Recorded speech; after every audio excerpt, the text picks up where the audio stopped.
And this is how you reach the Darklight catacombs. You're going to want to head from the Recluse's River downstream side of Drace. You can access it from Recluse's River upstream side of Drace. To get here, you'll have to go from the castle watering hole next to the ruins of Und. You can get here by heading to the Shadow Keep and traveling down a coffin to head down here. First floor side of Drace, you want to head down the elevator to where the Fire Knight is. Take a left down a ladder. There's going to be a invisible wall. You hit that, take the coffin to Castle Watering Hole, to Recluse's River upstream, to Recluse's River downstream, and eventually we're going to have to hit the Darklight catacombs. So let's head there now. You're going to want to head down these tombstones, being really careful as to how you proceed down these tombstones. And you're going to want to make sure that you are on the uppermost part of the the lower part of the waterfall that is over here. I almost screwed that up. And we're going to want to go to that side over there. You can actually see the next tombstones that we're going to have to hit, because we're going to have to hit another set of tombstones in order to reach the Darklight catacombs. Feel free to use the horse if you want, because you can get a double jump out of it. However, I find it a little more flimsy than your character itself. But use whatever is comfortable to you. And this is the next set of tombstones here, just from that side of Drace. And we're just going to head all the way down. Make sure to be a little careful and vigilant, because there are a lot of those militant-style enemies, the really short enemies. They have bleed, and there's about 6 or 7 of them down here. What I like to do is I just like to hit this tombstone, and then just take the cliffside corners over here. You'll have a couple of them chasing you, but it's going to be the closest way to get to the Darklight catacombs. And from here, you just head down the elevator, and that's where the site of Drace is, and the catacombs begin. Alright, and from the Darklight catacombs, we're going to want to go ahead and go from the site of Drace and proceed down the stairs. There are going to be a couple of imps along the pathway. Pretty much on every single corner that you go down, there's going to be a couple of imps. I'd recommend having the lantern on you if you don't have it, because it can be pretty dark here. However, there are methods to turn on the lights. There are 2 switches that will turn the lights on. And the first one is going to be in this path here. This is where you can turn on the first set of lights, so that the main pathway can have a little bit more scene.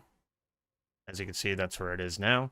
But we're going to be heading back into the darkness, down into the next couple of stairs here. Head down the ladder. You don't take fall damage from it. There's going to be a couple of imps on this side. Just one, actually. No, there's 2 on this side. So we're going to take this imp out. You don't have to take these enemies out. They don't get aggro immediately, but it's a lot better to take them out while they're not aggro than them chasing you down. End of the hallway, we take out the mage there, and now we just head down the stairs, and head down the stairs again, which will take us to our first elevator. This elevator is going to be our first checkpoint, so we're going to want to head all the way down to the bottom. And then from here, this is where things can get slightly annoying, so just be vigilant and cautious.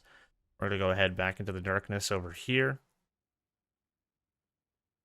And we're going to want to take the stairs eventually, but there is an item over here, so feel free to grab that too. There is an imp over here that is guarding it, so just be cautious of that. There is also a mage up top as well.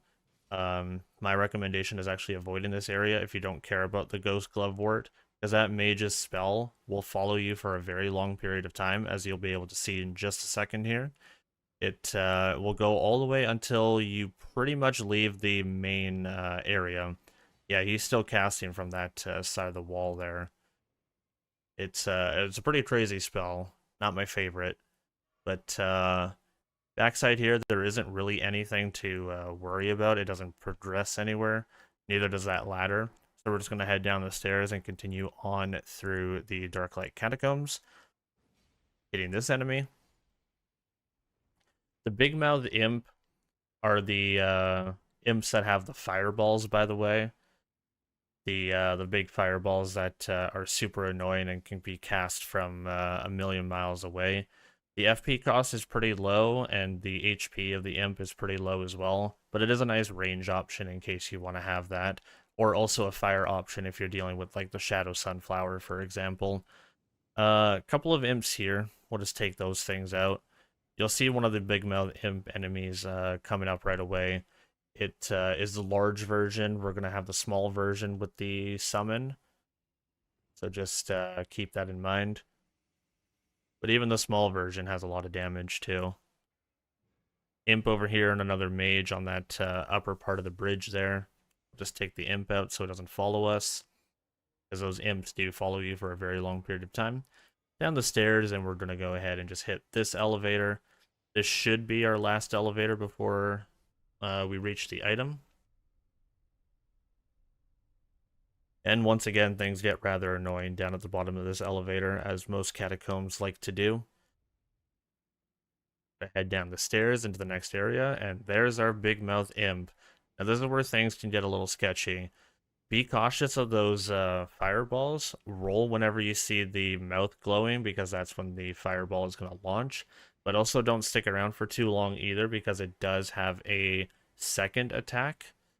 The second attack is the fireball causes an AoE after it lands, which will make it do the same amount of damage as the initial fireball cast.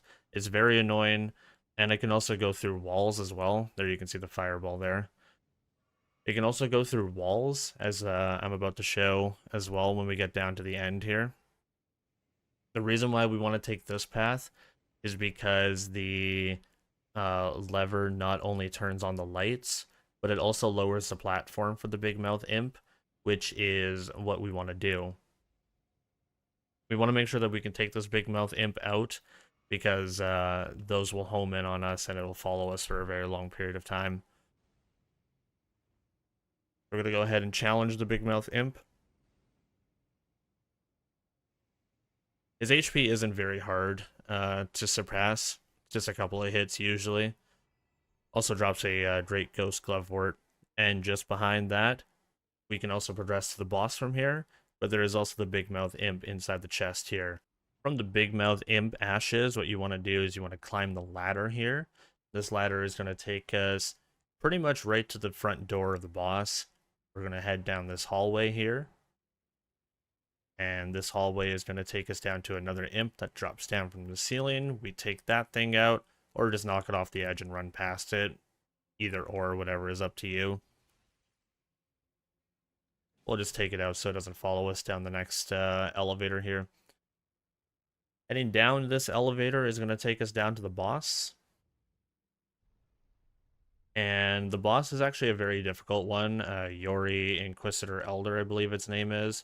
It has a lot of summons, and it also disappears, has ranged attacks, golden arcs, and the smaller golden arcs.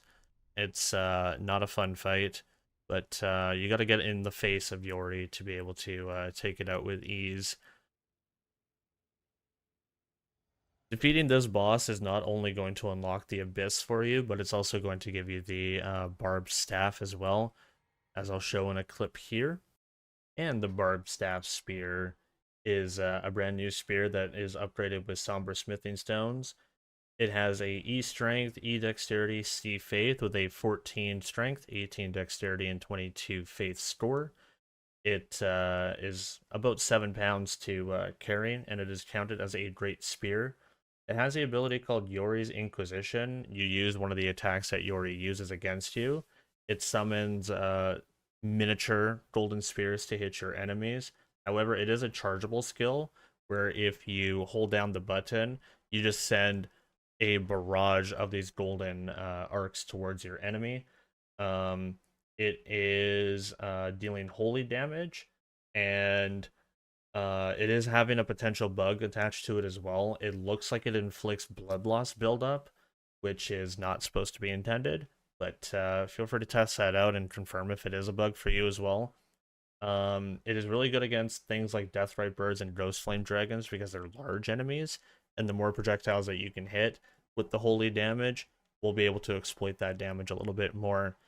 That is the Yori's Inquisition and Barbed Staff Spear. I will see you guys in the next video. My name is Bflattened, and I'm signing on out of here. Take care all. Later.